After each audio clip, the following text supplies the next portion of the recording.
Izitabane zonke vele zilamadimoni. Izitabane zonke zilamadimoni kumele ziyebona abafundisi. Zonke izitabane kumele zivulele ichurch elinabafundisi abapowerful bakhitshwe amadimoni onke lawa abanawo.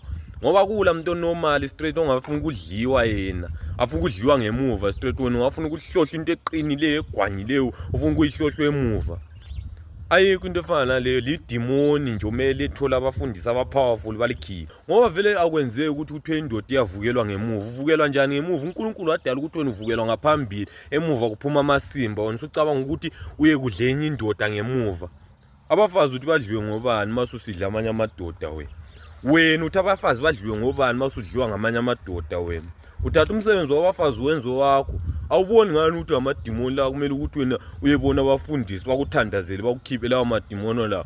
Phela uNkulunkulu lento wayidala kahle ukuthi abantu bavukelwa ngaphambili emuva kuphuma amasimba. Wena ukhetha ukuthi uyehlohla into yakho emuva la kuphuma khona amasimba la kunuka khona.